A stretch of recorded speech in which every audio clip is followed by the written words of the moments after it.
essa é uma primeira aula sobre multimídia no contexto de redes de computadores, onde nós vamos abordar os princípios mais básicos e também uma primeira classe de aplicação multimídia, que é Streaming Stored Video.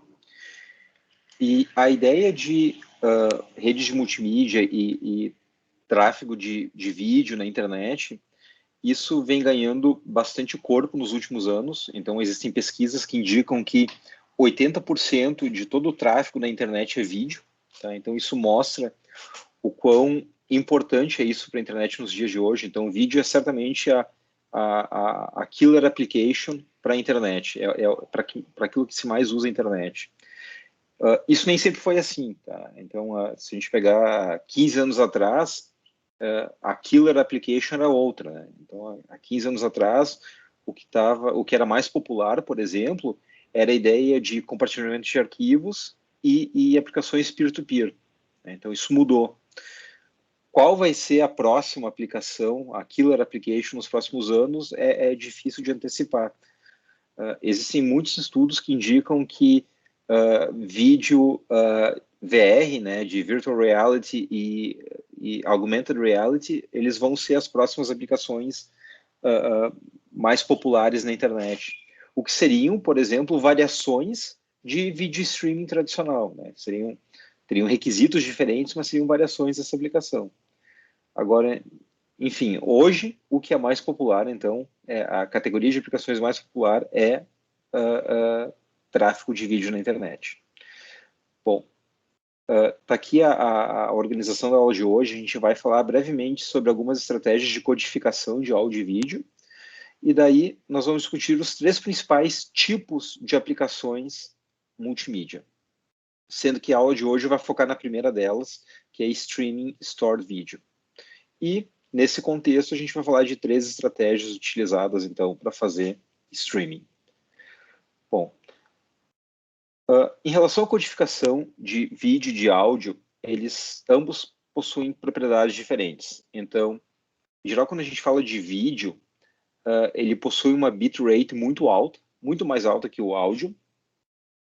Então, por exemplo, um vídeo provavelmente vai ter uma bitrate na ordem de,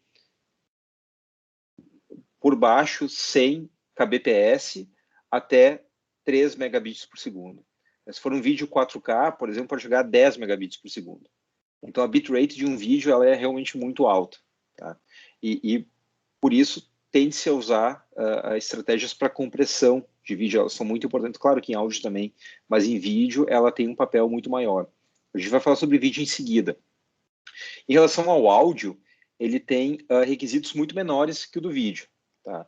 Então, ele requer menos banda. E o que é necessário, então, é tu transformar então, um sinal de áudio analógico para um sinal digital. Tá? Então, para isso, a estratégia é fazer uma amostragem, então obter um certo número de amostras por segundo e arredondar esse valor para algo que a gente diz que é a quantização desse valor.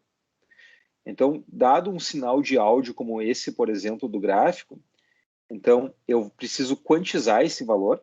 Né? Então, eu certamente vou ter um erro, que é a diferença entre o valor quantizado e o valor analógico, e eu obtenho, então, para obter cada uma dessas quantizações, eu tenho o que é chamado de sampling rate, que é o número de amostras por segundo que eu vou ter. Então, tipicamente, por exemplo, para telefone, tu tem algo na faixa de 8.000 samples por segundo, né? 8.000 amostras por segundo. Tá? Então, no CD de música, tu tem algo em torno de 44.100 amostras por segundo. Tá? Então, tu tem essas amostras por segundo, e a ideia é que cada uma dessas amostras, né, cada amostra, ela seja quantizada, né, quantized, que é o termo em inglês. E quantizar essa amostra significa arredondar ela para um valor discreto, que aproxime o valor do sinal analógico.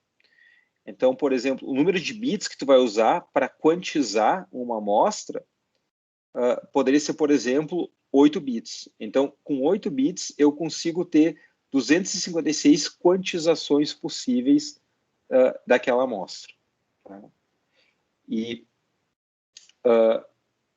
se eu incrementar o número de amostras, né, a minha sampling rate, né, o número de amostras por segundo, ou eu aumentar o número de bits utilizados para representar essa quantização, eu vou ter algo, então, com uma maior fidelidade e que possivelmente vai aproximar melhor o sinal digital, o sinal analógico, e vai reduzir esse erro. Tá? Então, por exemplo, se eu tenho, por exemplo, 8.000, uma amostragem de 8.000 samples por segundo, e utilizo 8 bits para representar cada sample, ou seja, eu posso ter até 256 valores possíveis nessa quantização, eu vou ter 8.000 vezes 8, então eu vou ter uma bitrate de 64 kbps. Tá? Então, é essa a ideia. E o receptor, então, vai receber os dados, essas amostras quantizadas a essa taxa, e ele vai converter do sinal digital de volta para o sinal analógico, e certamente vai haver, então, alguma redução de qualidade, e a redução de qualidade se deve, então, a essa diferença entre o valor quantizado e o valor analógico. Né? E essa estratégia que a gente usa, então, de fazer as amostragens e as quantizações, ela tem um nome, ela se chama Pulse Code Modulation, PCM, tá? E é uma estratégia bastante empregada. Se a gente pegar, então, alguns outros exemplos, por exemplo, num CD. Então, num CD, tipicamente, tu tem 44.100 amostras por segundo, e em vez de 8, tu usa 16 bits para quantizar, né, cada sample. E daí, com isso, como o áudio, para áudio estéreo, tu multiplicaria por 2, então seria 44.100 vezes 16 vezes 2, né, porque tu tem as duas independências do áudio na esquerda e direita, tu teria isso vezes 2. Então, tu teria, então, 1.411 megabits por segundo, tá? Que seria, então, o equivalente a uma bitrate de um CD, por exemplo. O ponto é, a gente vai ver que compressão ela tem um papel muito importante na internet, especialmente para vídeo, né, onde a bitrate ela pode ser muito mais alta. E uma técnica de compressão bastante popular é o MP3. Tá? O MP3 é uma técnica de compressão que te permite chegar com uma bitrate muito menor, algo que se aproxima da qualidade de um CD. Tá? Então, eu posso, obviamente, utilizar diferentes bitrates para o MP3, mas a ideia é que mesmo com essa redução do bitrate, eu consigo chegar numa qualidade muito boa. Tá? E um último comentário sobre áudio é que os usuários eles tendem a ser muito mais suscetíveis a falhas de áudio do que de vídeo. Né? Então, assistindo uma aula, por exemplo, pela internet, eu vou ter muito mais problemas se o meu áudio trancar e isso prejudicar o entendimento, do que se o vídeo trancar por alguns segundos e depois retomar. Então, as pessoas tendem a ser muito mais sensíveis a problemas na transmissão de áudio, né? Por isso essa preocupação com o áudio. Bom, em relação ao vídeo, tá? A ideia é que um vídeo ele corresponde a uma sequência de imagens que são mostradas numa taxa constante. Então, por exemplo, 24 imagens por segundo, né? Ou frames por segundo, né? Ou então 30 frames por segundo, ou então até 60 frames por segundo. Né? Isso vai mostrar assim quão suave vai ser a experiência da pessoa que está assistindo aquele vídeo. E cada uma dessas imagens transmitidas por segundo, cada imagem ela corresponde a um array de pixels, onde cada pixel é representado por um conjunto de bits. Tá? Esses bits que representam um pixel, eles são usados então para descrever a cor e a luminosidade de cada pixel. Tá? E então cada frame, né? O vídeo teria um conjunto de frames e cada frame então seria então um array de pixels, onde cada pixel é um conjunto de bits. Tá? E a ideia quando eu faço quando eu transmito vídeo pela internet, é que se eu ingenuamente transmitir um vídeo da forma original, eu vou ter um gasto muito grande de banda. Tá? Seria muito comum eu precisar de centenas de megabytes para transmitir um curto pedaço de vídeo. Tá? Então, isso simplesmente não funcionaria na internet. Então, algo muito importante para que eu consiga fazer multimídia na internet são técnicas de encoding. Encoding que possa utilizar redundância tanto dentro de uma imagem como entre imagens, para que dessa forma eu possa usar um número menor de bits do que eu usaria em uma estratégia mais ingênua. Tá? E utilizando um número menor de bits, eu consigo daí sim transmitir mais efetivamente na internet e utilizar melhor a banda. Tá? E o objetivo dessas técnicas de encoding é preservar a qualidade o máximo possível, reduzindo a bitrate daquele vídeo, né, para que eu possa transmitir ele mais rapidamente. Tá? Quando a gente fala eu tenho dois tipos de redundância que eu posso ter, que eu posso explorar os meus mecanismos de codificação. Uma delas é redundância espacial, que é dentro de uma imagem, e a outra é redundância temporal, que é entre frames diferentes de uma imagem, né? Entre frames consecutivos. Então, quando a gente fala de redundância espacial, pegando essa imagem, por exemplo, esse aqui é um frame daquele meu vídeo, eu tenho essa pessoa correndo com um fundo roxo aqui no céu. Então, uma estratégia ingênua seria eu simplesmente codificar cada pixel aqui e mandar eles individualmente, formando esse frame, mas utilizando muita banda.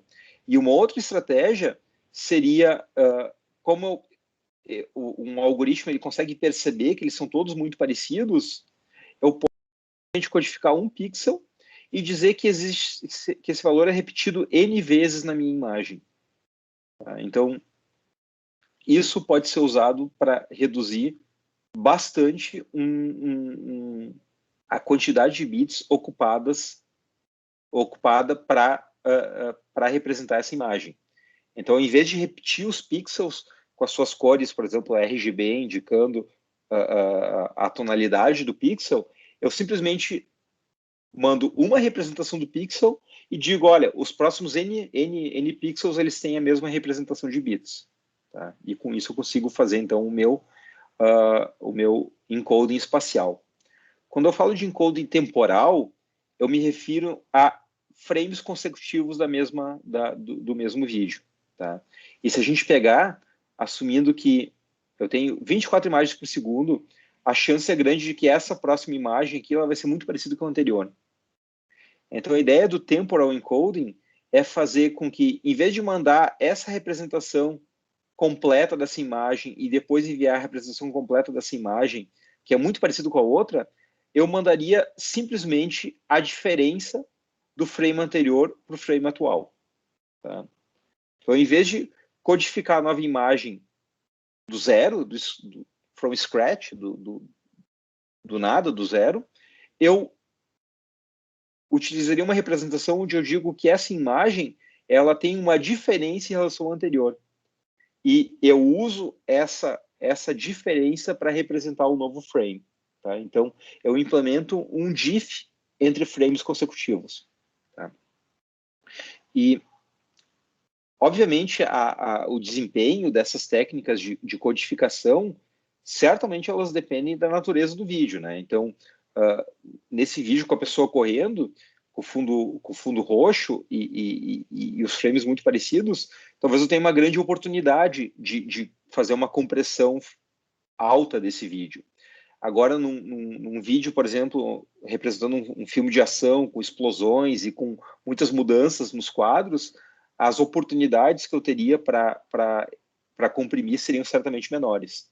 Tá? Então, talvez uma técnica de codificação que funcione bem para um vídeo, talvez ela não tenha uma boa performance quando eu codificar um outro tipo de vídeo. Tá?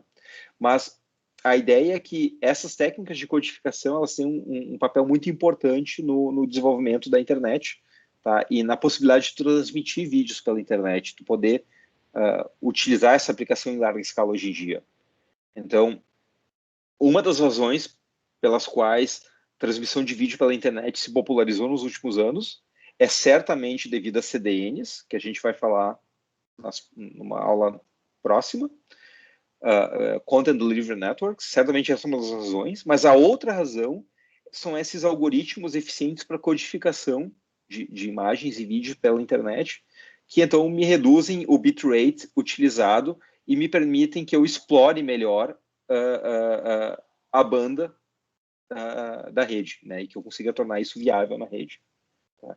E formas de preservar essa alta fidelidade sem comprometer a qualidade e poder utilizar melhor a banda e armazenamento, e isso é um desafio de pesquisa. Tá? Então, existem várias tecnologias para fazer compressão de vídeo, né?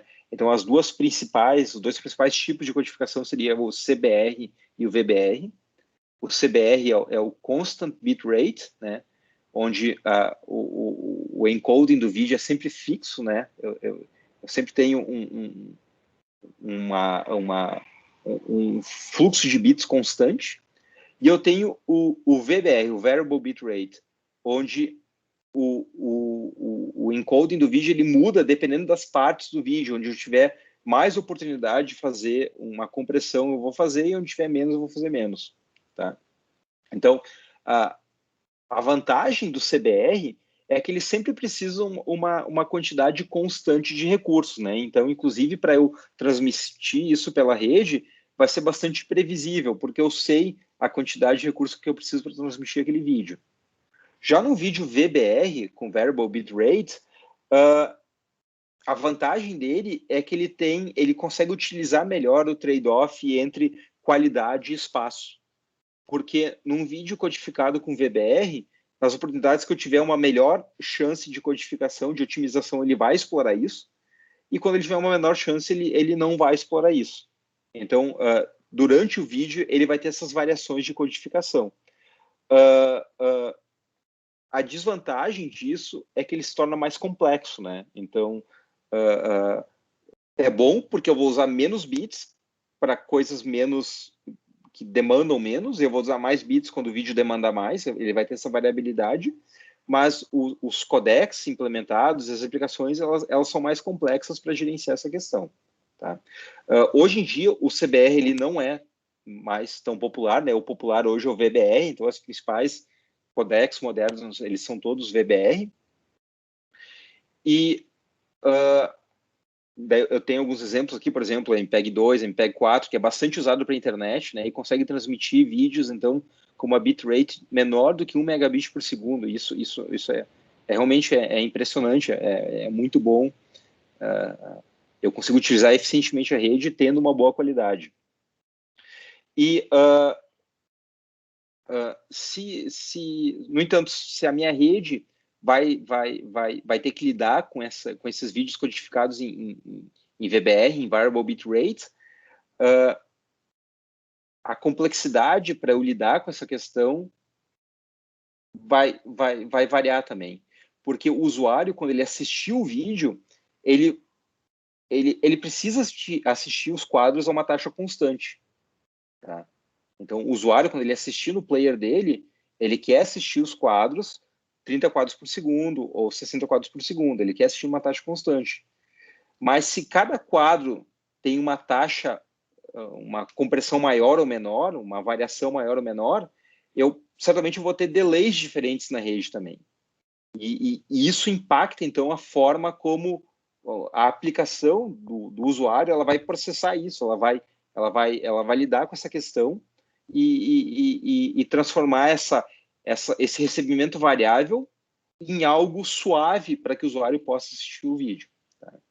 Bom, isso é certamente uma área de pesquisa bastante popular hoje em dia, tanto por grupos que estudam hardware e que tentam fazer esses codecs no próprio hardware, como grupos de processamento de sinais e processamento de imagens que focam, então, nas técnicas e algoritmos para fazer esse tipo de codificação. Bom, essa é uma introdução, então, sobre representação de áudio e depois de representação de vídeo. A gente vai entrar agora no assunto de aplicações de multimídia, tá? E tem-se hoje 3 tipos principais de aplicações de multimídia, 3 tipos diferentes, tá? E que são o streaming stored áudio e vídeo, tá? O conversational voice and video e o streaming live áudio and vídeo. Tá? E a gente vai falar brevemente sobre elas, e a ideia é que cada uma dessas classes, desses tipos de aplicações, eles têm requisitos bastante diferentes. Tá? Então, começar com streaming stored áudio e vídeo. Tá? Então, tem 2 características principais aqui, o streaming e store, né, ambos, né? A ideia de streaming é que o cliente ele pode iniciar a tocar o vídeo antes de terminar de fazer o download de todo o arquivo. Então, eu não preciso esperar completar todo o download para começar a tocar. Então, essa é a ideia de streaming. E stored, porque esse vídeo ele já está gravado, ele já está pré-gravado no servidor. Tá? E o fato desse conteúdo já está lá, já está pronto, já está disponível, significa que eu posso explorar técnicas para transmitir esse conteúdo mais rápido do que o cliente vai renderizar ele. Tá? E a ideia de eu poder fazer isso, de transmitir mais rápido do que o cliente ele vai estar absorvendo, é eu começar a armazenar e bufferizar no cliente para conseguir lidar com algumas questões de transmissão que a gente vai ver em seguida. Tá? Mas isso é bom, eu poder transmitir mais rápido do que o cliente vai absorver, porque eu consigo bufferizar e absorver alguns problemas que poderiam acontecer na rede. Tá? Algumas características do Stream Store é que é a interatividade, tá? O cliente pode pausar, adiantar o vídeo, pular para alguma parte mais adiante, voltar. Tá? E, além dessa interatividade, eu preciso garantir algo chamado continuous playout.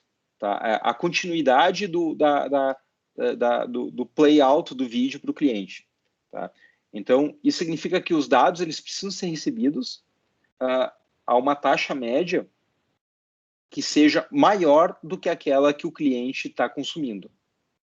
Se isso não for acontecer, se o cliente começar a consumir mais rápido do que eu recebo os dados, vai ter aqueles momentos que a imagem do vídeo vai congelar e só depois o cliente vai poder continuar assistindo. Tá?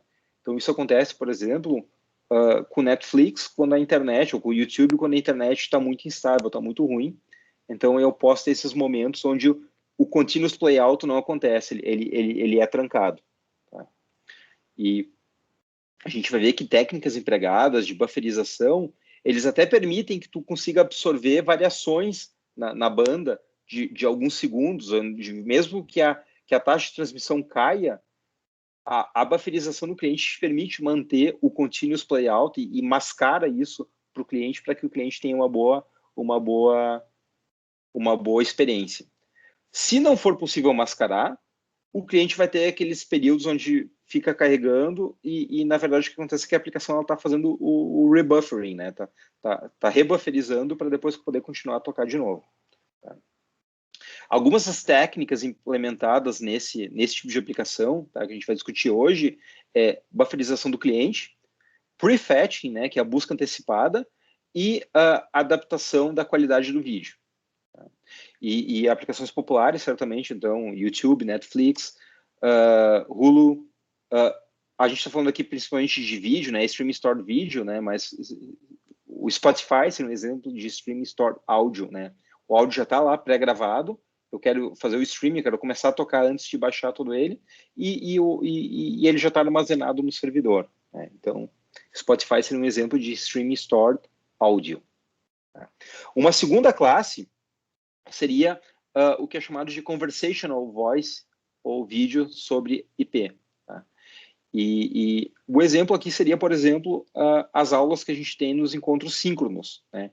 Então, o Streaming Stored seria o vídeo que vocês estão assistindo agora. Tá? Esse vídeo pré-gravado, que já está armazenado no servidor, e que o cliente de vocês está tocando para assistir essa aula. Nas aulas que a gente tem os encontros síncronos, seria, então, o Conversational Voice over IP. Tá? Eu poderia ter também um Conversational só Voice se fosse, por exemplo, uma ligação Skype. Tá? Uma ligação Skype seria o Conversational Voice. Um Conversational Video seria, por exemplo, então, a nossa aula do encontro síncrono. E a grande diferença dessa classe de aplicações é que existe uma tolerância muito baixa ao delay. Tá? Então, tipicamente, se assume que um delay abaixo de 150 milissegundos ele é perfeitamente ok. Um delay entre 150 milissegundos e 400 milissegundos ele é aceitável. Um delay maior do que 400 milissegundos, ele provavelmente é impraticável, tá? É inaceitável. Então, a ligação simplesmente não funcionaria.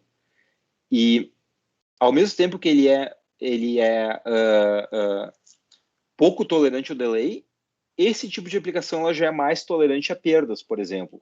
Então, é preferível que eu tenha um glitch, uma pequena falha na imagem ou no som,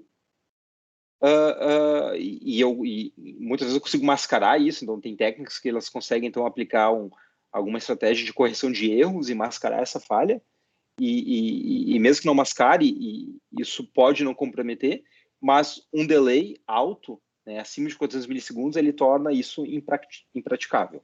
Tá? Algumas técnicas empregadas nesse tipo de aplicação seriam, então, também um playout adaptativo, FEC, né, Forward Error Correction, e também técnicas para esconder o erro. Tá? A gente vai falar sobre um pouco disso na aula que vem. Tá? Na aula que vem a gente discute isso. Eu queria destacar uma diferença do tipo de aplicação anterior, que é, enquanto que na aplicação anterior de Streaming Stored, tu resolve a maior parte dos problemas com buffer, tá? Nesse tipo de aplicação, o buffer, ele tem um papel muito importante, tá? Tanto num bufferização inicial, como num prefetching, tu vai building up, vai construindo aquele buffer ao longo do tempo. O buffer, aqui para conversational, ele já não tem um papel mais tão importante, tá? Tu não consegue mascarar os problemas usando um buffer, porque o delay na interatividade ele ia ficar muito alto. Tá? Então, o buffer nessas aplicações de conversational, tipicamente ele é pequeno. Tá? Ele é pequeno. Bom, e a última classe de aplicações multimídia, tá? Você pode ver que elas têm requisitos bem diferentes. A última classe seria o streaming live áudio e vídeo, né? Então, por exemplo, posso escutar a rádio pelo aplicativo do celular, ou posso assistir um vídeo live, por exemplo. O exemplo clássico é as Olimpíadas, mas assistir o jogo do Inter pelo Facebook Watch também é um exemplo de streaming live vídeo. E tipicamente o que é usado aqui para facilitar, né, as técnicas são CDNs, tá? CDNs podem ser bastante utilizadas aqui também no Streaming Store, mas certamente elas são utilizadas no Streaming Live. E também questões de bufferização. O bufferização, ele volta a ser importante aqui. Ele volta a ser importante para essa classe de aplicação. Então, o delay ele pode ser ruim, mas ele é tolerável, tá? Então, tipicamente, quando eu assisto um jogo pela internet ou um jogo ao vivo pela internet, é bem possível, muitas vezes, que o meu streaming esteja uns 10 segundos atrasado em relação ao que está passando na televisão. Tá? Então, tipicamente, daí tu escuta o vizinho gritando gol, mas aí o teu streaming ele está bem atrasado. Tá? Isso é devido à bufferização. Então, a bufferização ela volta a ser muito importante aqui. Tá? E tipicamente, então, tu vive com esse delay, tá? É o que acontece, mas ele te permite que tu tenha uma continuidade do streaming, que tu possa ter uma boa experiência, tá?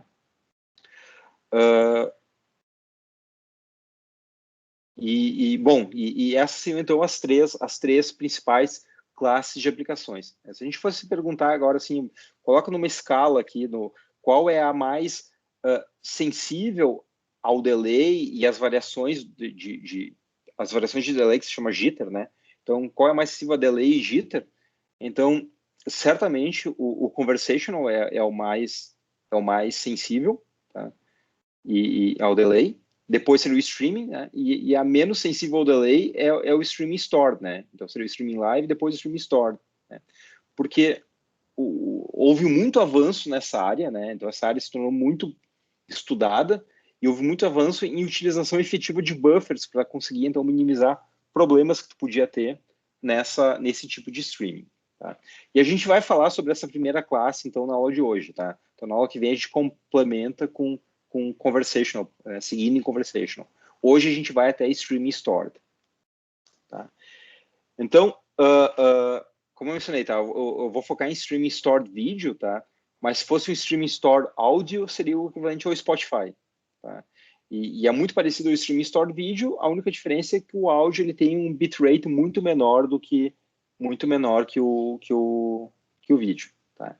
E a gente assume que no streaming stored vídeo, que eu vou usar aqui o exemplo concreto, seria o Netflix, os usuários eles assistem algo que já está pré-gravado e eles podem, então, começar a assistir antes de terminar de transmitir todo o vídeo, né? Então, essa é a ideia do streaming. E esse vídeo já está pré-gravado e eles querem ter uma experiência de continuous playout, né? Então, uma continuidade do playout.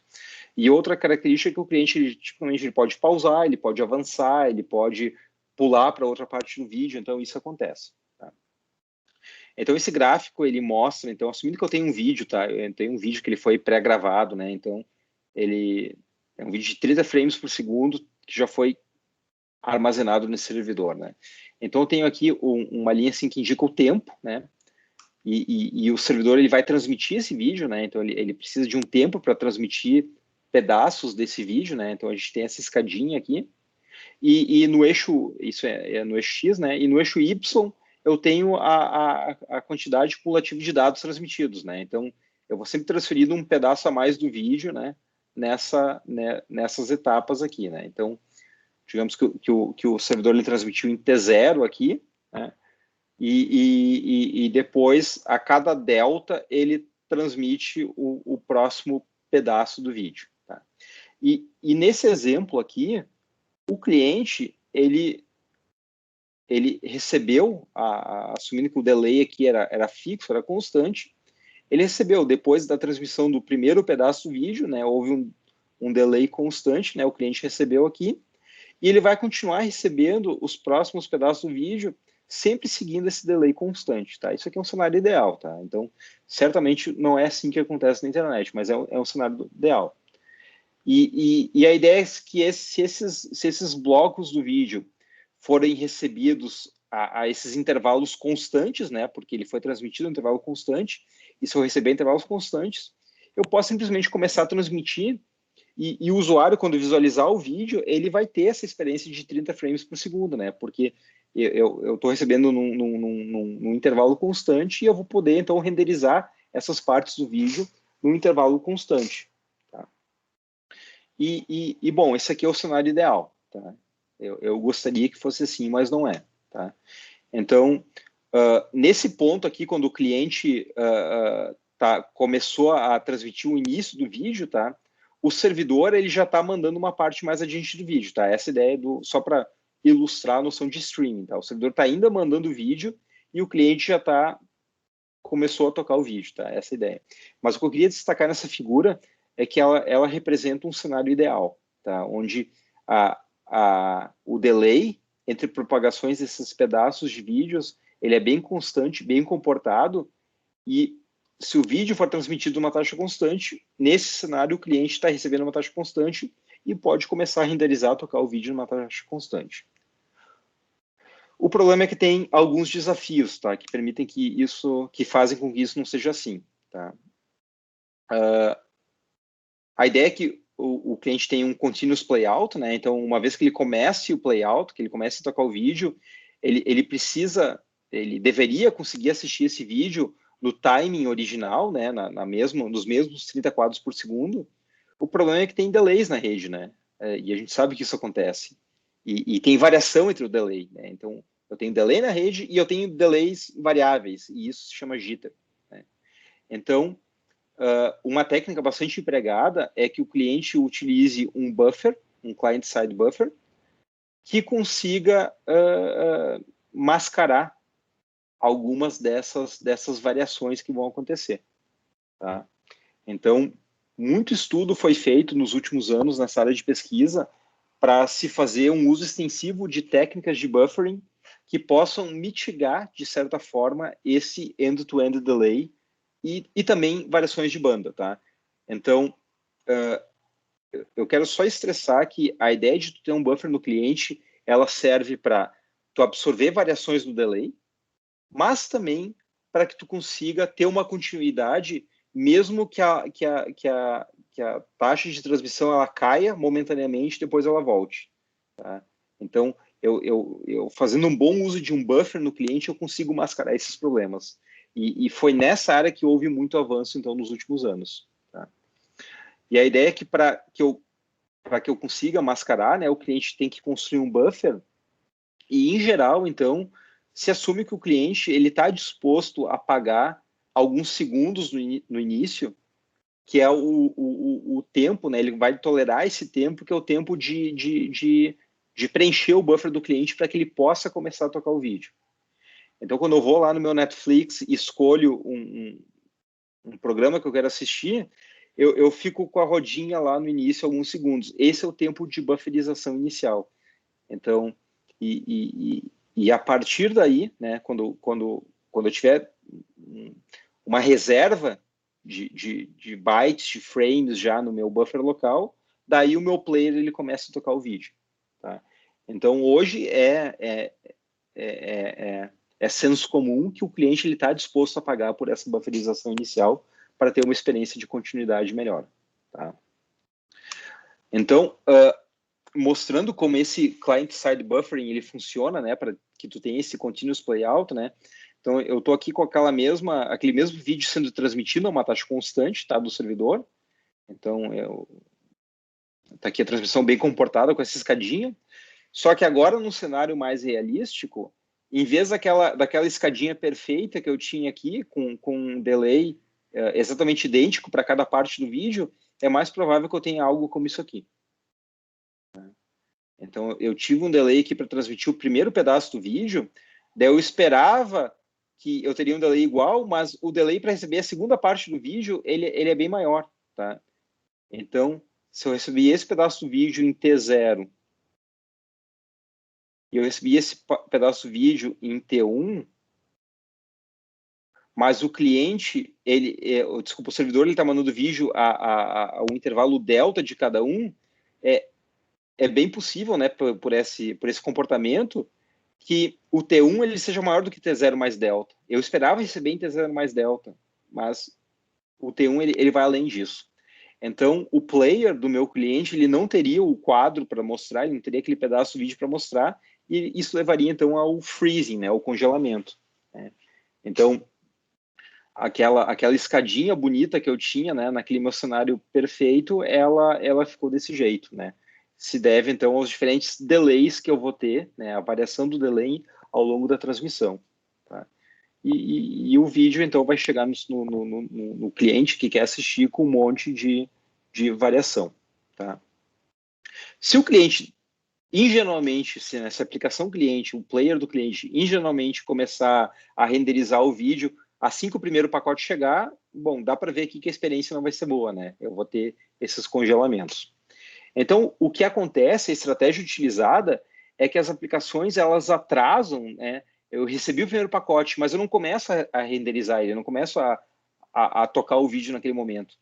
As aplicações, elas têm um client playout delay. Eu vou ter um delay para começar a tocar o vídeo depois que eu recebi os pacotes. E esse tempo de client playout, tá? Durante esse tempo, o cliente ele fica bufferizando, ele fica armazenando. Tá? E nesse momento a gente pode ver que quando o cliente ele começou a tocar o primeiro quadro, ele já tinha bufferizado vários pedaços do vídeo, vários chunks do vídeo. Ele já tinha bufferizado vários pedaços do vídeo. Então, quando ele começa a tocar o vídeo aqui, ele consegue amortizar esse delay que ele teria tido aqui na recepção, porque ele já tem todos esses pedaços do vídeo no buffer. E ele consegue ter o comportamento escadinha, que é aquele comportamento a uma taxa de vídeo constante, né? O constant bitrate, que é o que o cliente quer ter. Tá? E eu tenho, então, durante esse tempo aqui, ele fica tocando, então, o vídeo bufferizado, né? Ele vai consumir esse buffer e vai tocando o vídeo bufferizado. Tá? Então, quando a gente fala de streaming stored, como Netflix, tá? Essa é certamente uma das principais estratégias utilizadas por essas empresas para que possam dar uma boa experiência para o usuário. Tá? E obviamente tem um trade-off aqui, né? Então, qual vai ser o tamanho desse client playout delay, né? Quanto que eu estou disposto a deixar o cliente esperando para começar a tocar o vídeo, né? Talvez seja um pouco frustrante para o cliente ter que esperar muito tempo para começar a assistir o vídeo. Só que se tu esperar muito pouco tempo, talvez tu não tenha criado aquela reserva de pedaços do vídeo, de bytes, né, da tua transferência, para que tu consiga dar uma experiência contínua para o cliente. Então, existe um trade-off aqui em quanto tempo tu vai mandar o cliente esperar, porque nem sempre mais é melhor, né? O cliente pode simplesmente desistir de assistir o vídeo. Bom, ainda falando sobre esse buffer, tá? Esse buffer ele pode ser modelado matematicamente, tá? Então eu tenho aqui, assumindo assim que eu tenho a internet, essa nuvem azul, né? Eu tenho meu servidor de vídeo, ou possivelmente uma CDN que está distribuindo o vídeo, e eu tenho meu cliente que quer assistir o vídeo, né? Então, eu tenho um buffer no cliente, eu tenho um buffer de aplicação, tá? Eu não estou falando ainda de buffers do TCP, tá? E isso a gente vai discutir depois. Isso aqui é um buffer da aplicação, tá? Então, tem um buffer de aplicação aqui e é um buffer de camada de aplicação, não é nada de TCP, tá? E esse buffer, ele tem um tamanho B, né? Então, eu tenho B bytes aqui, e ele, em algum dado momento, né? Em algum dado momento T, ele vai ter uma taxa de preenchimento, ele vai ter um nível de preenchimento, né, Q. Então, esse buffer ele tem um nível de preenchimento Q e ele tem um tamanho total B. E, além disso, o usuário, o cliente, ele está assistindo o vídeo a uma taxa constante, né? Então, por exemplo, sei lá, 24 quadros por segundo, 30 quadros por segundo, ele quer essa taxa constante, ele precisa dessa taxa constante para ter uma boa experiência. No entanto, o buffer ele é preenchido com uma taxa variável. Tá? Eu tenho uma taxa X, que é a taxa na qual os bytes estão chegando no meu buffer, mas eu tenho uma taxa constante R, que é a taxa na qual o cliente está consumindo esse vídeo. Tá? E se esse buffer aqui ficar vazio, né, eu certamente vou ter um problema de congelamento da imagem, né? O cliente não vai ter nada para consumir, não vai ter nada para renderizar no player dele, se o buffer ficar vazio, e daí vai ter o que é chamado de freezing, né? E daí eu vou ter que esperar a rodinha enquanto o buffer recarrega, né? Se o X, se essa taxa X for menor do que a taxa R que o cliente consome, é bem possível também que o buffer eventualmente fique vazio também e eu tenha que rebufferizar. Tá? Idealmente, tá, o buffer ele vai ser usado para amortizar flutuações. Tá? Então, eu vou esperar carregar o buffer até um certo ponto, né? Que é o TP, né, que é o tempo onde o cliente inicia o playout dele, né? Então, eu espero o buffer carregar até um certo ponto, para daí eu começar a tocar e com sorte, poder amortizar essas variações do delay. Tá?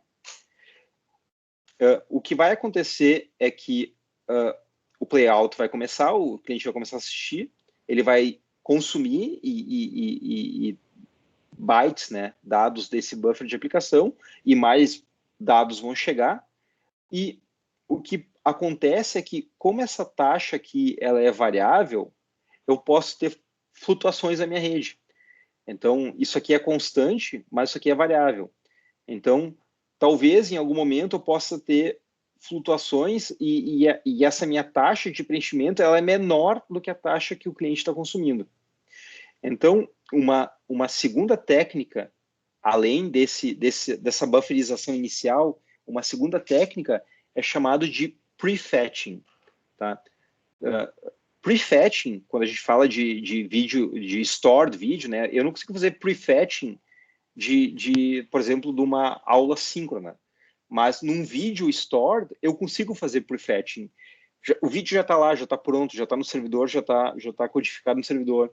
Eu posso fazer prefetching no momento que eu tento transmitir o vídeo numa taxa mais alta que aquela que o cliente vai consumir. Tá? Então, eu tento baixar o vídeo numa taxa mais alta. Eu faço, então, eu vou construindo a minha reserva, fazendo um prefetching de video frames. E se durante algum período breve de tempo essa taxa cair, essa taxa de transmissão cair, e ficar abaixo do que a taxa que o cliente está consumindo, essa minha reserva que eu construí, ela vai ser usada para dar uma experiência sem uma experiência contínua para o cliente. Tá? Então, tipicamente, tu consegue tolerar alguns segundos de variação de uma banda que cai abruptamente, tu consegue tolerar alguns segundos usando esses dados que tu já fez o prefetching. Tá? Isso, a gente vai ver que uma das técnicas utilizadas para eu transmitir streaming stored vídeo é usando TCP, tá? HTTP sobre TCP. E a ideia é que o TCP, ele já está propenso a fazer prefetching, ele já é simpático à ideia de prefetching, porque o TCP, ele tenta transmitir na maior taxa possível. É isso que o mecanismo de congestion avoidance tenta fazer. A gente discutiu isso algumas aulas atrás. Ele tenta transmitir no máximo que ele consegue. Quando ele começa a perder, ele reduz a taxa. Então, o próprio funcionamento do TCP, ele já está condizente com essa ideia de tentar transferir na maior velocidade que tu conseguir, para que o cliente ele possa fazer, então, o prefetching dele e bufferizando o que ele puder, para os momentos mais tarde que podem ter, então, uma taxa menor. Tá? E um outro ponto, né, se a gente fazer essa análise desse vídeo streaming, dá para fazer uma modelagem, de novo, né, assumindo que eu tenho o meu buffer de tamanho B, né, eu tenho o Q, que é o nível de preenchimento do meu buffer, eu tenho uma taxa X de recebimento e uma taxa R de consumo, né, de utilização desse vídeo pelo cliente. E eu posso fazer, então, uma análise sobre essa relação entre o X e o R, né, o X, taxa de preenchimento, e R, taxa de consumo. Né. Se a taxa de preenchimento for menor do que a taxa de consumo, eventualmente o buffer vai ficar vazio. Tá? E, com isso, o usuário possivelmente vai ter uma experiência de congelamento da imagem, até que tu possa reconstruir aquele buffer, né, possa repreencher aquele buffer e tu possa de novo tocar o vídeo. Tá? Eu já tive momentos onde eu tentei assistir um programa no Netflix e eu consegui assistir, sei lá, 2 minutos de vídeo e de tempos em tempos ele ficava, então, rebufferizando. Eu conseguia assistir daí mais 30 segundos de vídeo e daí ele parava, ficava rebufferizando e daí eu conseguia assistir. Então, isso acontece quando essa taxa X é menor do que a taxa R. Tá? Se a taxa X, a taxa de preenchimento, for maior do que R, daí o buffer não vai ficar vazio. Tá? Desde que o playout inicial seja grande o suficiente para absorver qualquer tipo de variabilidade. Absorver variabilidade porque a gente sabe que essa taxa não é constante. Então, mesmo que a taxa média seja maior do que essa taxa de consumo, se ela é média, ela vai subir e descer, né? Então, o meu buffer, que eu fiz o prefetching, ele vai servir para amortizar essas variações e permitir que o usuário tenha uma experiência contínua. E, como eu mencionei, tá só destacado aqui, tá? Eu tenho esse trade-off, né, entre o initial playout delay. Quanto tempo eu vou deixar o cliente esperando até começar a tocar o programa que ele quer assistir no Netflix, né? Então, se eu tiver um delay alto, a chance de ter buffer starvation vai ser menor, né? Vai ser menos provável, né? Porque eu tive um delay alto, eu consegui bufferizar mais, né? Mas aí o cliente vai ter que esperar mais. Então, isso depende também. Então, isso é uma área de estudo para que tu consiga proporcionar ao usuário a melhor experiência e sem deixar ele esperar muito, mas também tentar evitar que tu tenha esses períodos de rebuffering. Tem mais um ponto que eu queria só mencionar nesse slide, não está nada escrito aqui, mas acho que é importante, que é a questão do usuário terminar antecipadamente o vídeo ou reposicionar o vídeo. Tá? digamos assim, estou assistindo um programa e daí eu reposicionei, não quero assistir essa parte, quero botar 10 minutos adiante. Tá? Ou possivelmente parar abruptamente o vídeo. Nessas situações, tu vai ter dados nesse buffer que já foram pré-fetched, né, que já foram pré-buscados e já estão pré-armazenados, mas que não vão ser consumidos, tá? Porque o cliente decidiu fazer o skip daquela parte e foi lá para diante, tá? E esses dados que foram pré-buscados, eles vão ser perdidos, né? Isso é basicamente um desperdício de banda de rede e de recursos do servidor, tá? Isso acontece bastante na internet, tá? Isso acontece bastante, que é mais uma razão para se estimar com cautela o tamanho desse buffer inicial. Tá? A analogia que o Kurose utiliza seria equivalente a tu cozinhar uma refeição muito grande, consumir só um pedaço dela e jogar o resto fora. Tá? Então, seria o equivalente a tu jogar fora esses bytes que tu fez o prefetching. E por isso, existe, então, uma preocupação no desenvolvimento desses sistemas de tu utilizar um prefetching moderado, tá? E um buffer no lado do cliente moderado, para que tu possa limitar a quantidade de dados eventualmente jogados fora num outro momento. Bom, eu queria falar brevemente sobre as técnicas utilizadas, então, para transmitir o stored video, tá? Então, como é que a gente pode implementar uma aplicação para fazer esse streaming de stored video na internet? Então, uma opção seria fazer isso sobre o DP, tá? Essa certamente era a principal forma de transmitir vídeo na internet há 15 anos atrás, tá? Então, isso era muito popular, tá? E era muito comum até poucos anos atrás, né? Ela ganhou bastante força há bastante tempo e era muito comum ainda até pouco recentemente. E a ideia é que quando tu transmite multimídia sobre o DP, o servidor ele tenta enviar tanto quanto o cliente conseguir consumir. Tá? Ele envia uma taxa constante, vai mandando, não se preocupa, não tem nenhum controle de fluxo ou de congestionamento, ele simplesmente vai mandando tudo que ele consegue. Tá? E o servidor ele não se importa em relação a congestionamento ou nível de congestionamento da rede ou qualquer tipo de controle de congestionamento, não tem nada disso. Tá? Se todo mundo decidisse fazer streaming sobre o DP, certamente a internet entraria em colapso, né? Então, não dá para ver que isso aqui não seria escalável. Assim. E é por essa uma das razões pela qual, tipicamente, isso é bloqueado, tá? Então, firewalls, elas tendem a bloquear streaming de vídeo sobre o DP, tá? Muitos ISPs ou empresas bloqueiam isso também, tá? Portanto, não é mais muito popular. Tá? Uma vantagem, né, se é que tem uma vantagem, é que o play-out delay ele é menor do que uma outra solução usando o TCP, por exemplo. Então, aquele buffer que tu constrói no início e o tempo que tu espera para construir ele tipicamente ele é menor, tá, do que uma solução usando TCP. Tá? Um outro ponto é que devido à possibilidade de tu perder pacotes e não ter nenhum tipo de controle no TCP, né, essa é uma entrega não confiável, mecanismos de correção de erros são bastante populares, tá? E uma outra característica desse tipo de streaming sobre o DP é que antes de passar o tráfego para o DP, o servidor ele precisa encapsular os chunks, né, os pedaços do vídeo, num protocolo de transporte específico para áudio e vídeo, tá? Quando tu tem os tipos de payload que forem de multimídia. Então, um protocolo bastante popular, né, há vários anos atrás, era o RTP, né, o Real Time Protocol, que era um protocolo de transporte, onde tu encapsulava os chunks do vídeo e isso ia para o UDP. Daí. Então, tu não mandava o teu vídeo direto sobre o UDP, tu utilizava esse protocolo de transporte específico. Tá?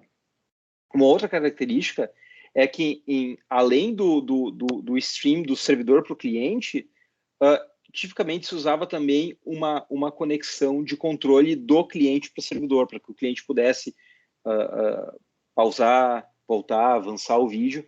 Então, tinha um protocolo de controle também, além do próprio streaming, um protocolo de controle para que o cliente pudesse enviar comandos para o servidor, tá?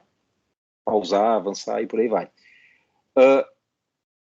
Então, o RTP, o Real-Time Protocol, esse protocolo de transporte utilizado, e o RTSP era o protocolo de controle, né? RTSP é Real-Time Streaming Protocol, que era o protocolo de controle para o cliente poder, o player do cliente poder se comunicar com o servidor de mídia. Tá? Três principais desvantagens em relação a isso seriam, certamente, é ruim para a internet, porque não respeita qualquer tipo de controle de congestionamento. A complexidade, porque além do streaming propriamente dito, tu precisa de uma outra conexão para fazer o controle, né, usando o protocolo RTSP, por exemplo. E outra que ele não passa por firewalls, né, e muitos ISPs ou empresas bloqueiam. Então, não é tão popular. Tá?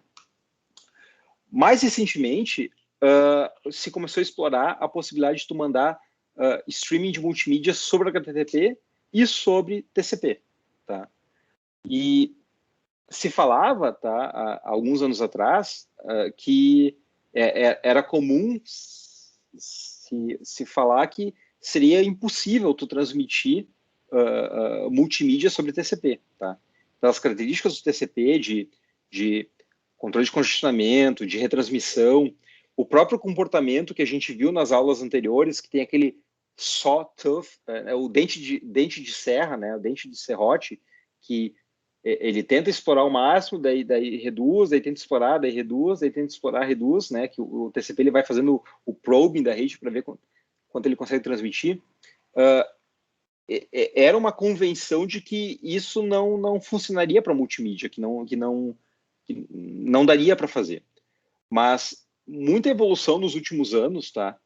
Especialmente pela popularização dessas plataformas de streaming dos últimos anos, isso fez com que os projetistas de sistema eles conseguissem então investigar técnicas como buffering e prefetching, né, a bufferização no cliente e o prefetching, e explorar essas técnicas com modelos matemáticos e com análise do trade-off entre elas e conseguir proporcionar para o cliente uma boa experiência, mesmo usando o TCP, que a gente sabe que tem controle de congestionamento e que tem retransmissão. Tá? E chegou-se à conclusão que, se bem utilizadas essas técnicas de buffering e prefetching, isso poderia ter um benefício muito grande para o cliente. Tá? Então, aqui eu tenho um exemplo de utilização e a gente vê que agora, além do buffer de aplicação do cliente, né, do buffer de aplicação, eu tenho o buffer de recepção TCP do cliente. E, além do buffer de recepção TCP do cliente, tem o buffer de transmissão TCP do servidor. Né? Então, eu tenho esses vários buffers aqui.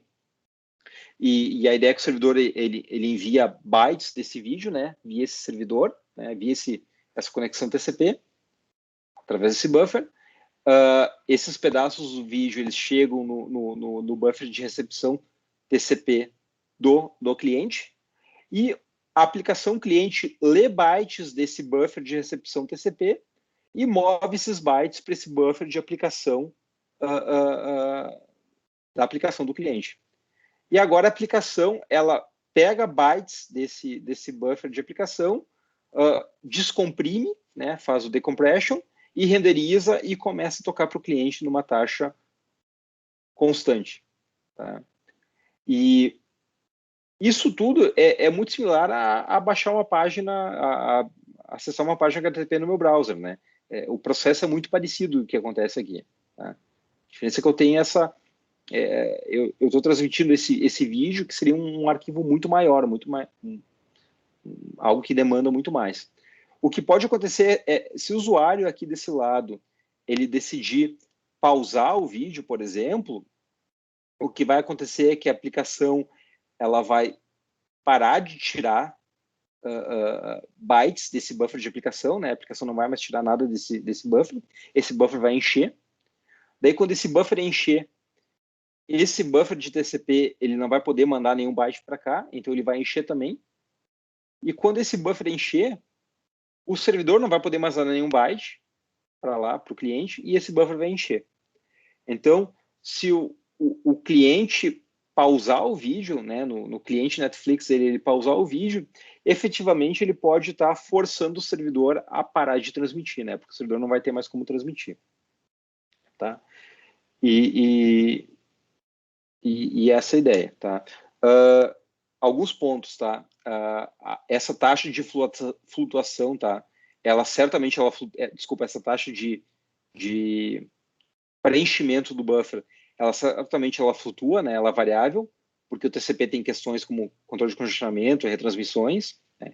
Então a gente sabe que ela é variável, mas tipicamente tu usa um play-out delay maior pelo menos do que o streaming multimídia sobre o DP. Tu tem um play-out delay maior para que tu consiga suavizar essas variâncias aqui na recepção de bytes via UDP. E outra vantagem é que esse HTTP sobre TCP, ele mais facilmente passa por firewalls, né? Então, ele possivelmente não seria bloqueado. Então, se fosse resumir as características, né? Primeiramente, passa por firewalls, isso é bom. Ele é melhor para a internet, né? Ele está sujeito aos controles de congestionamento da internet.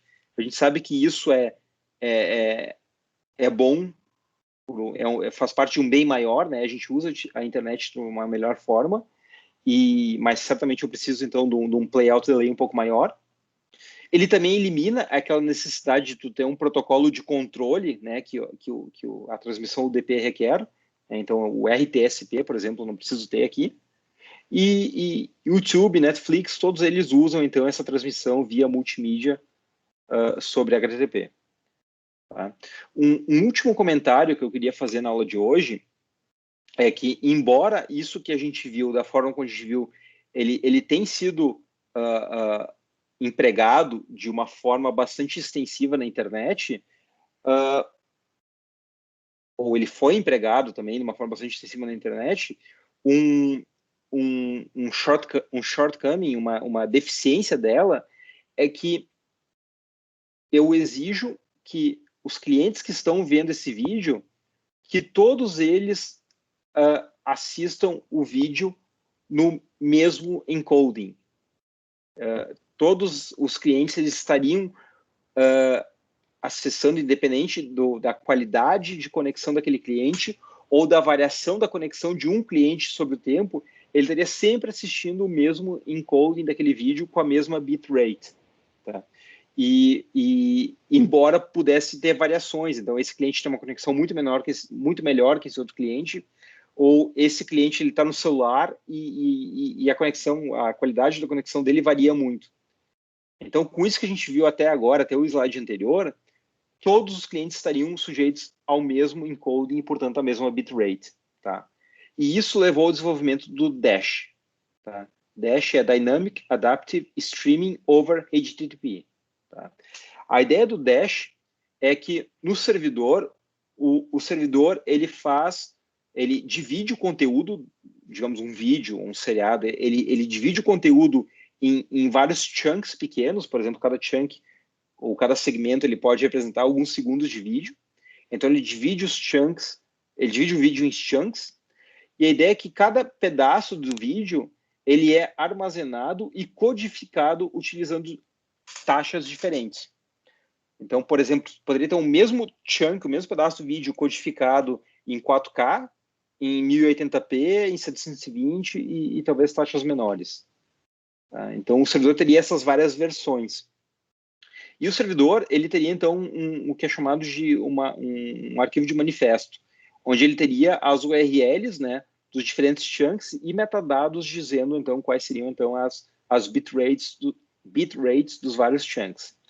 E a ideia é que o cliente, quando ele quer acessar aquele conteúdo, aquele vídeo, ele recupera esse arquivo de manifesto, né, então ele aprende sobre essas variações, e o cliente, periodicamente, ele mede a banda do servidor para o cliente, e medindo essa banda, ele pode, então, utilizar um algoritmo que, baseado no que está definido no manifesto, ele consegue selecionar, então, o melhor tipo de chunk num determinado momento. Então, o chunk com a melhor qualidade num determinado momento. Tá? E isso permite que o cliente, então, ele possa adaptar, né, a reprodução do vídeo que ele está assistindo com base em flutuações na rede. Na verdade, duas vantagens. Uma vantagem é que um cliente com uma conexão ruim e um cliente com uma conexão boa, provavelmente eles vão ter experiências distintas, porque o cliente com a conexão ruim, possivelmente ele vai estar buscando os chunks com encoding de menor bitrate e portanto, o vídeo dele não vai ter uma qualidade tão boa, e o cliente com melhor conexão, ele vai estar sempre buscando os chunks com melhor codificação. E a outra vantagem é que, mesmo na conexão de um cliente, se essa conexão flutuar, e o cliente está no celular, por exemplo, e a taxa de transmissão varia muito, esse cliente ele pode ter momentos onde ele recebe chunks de menor qualidade, porque é melhor que ele continue recebendo alguma coisa do que não receber nada, e quando a conexão melhorar, ele pode voltar a ter os chunks de menor qualidade. Isso acontece também com o Netflix, tá? Então, o Netflix faz isso.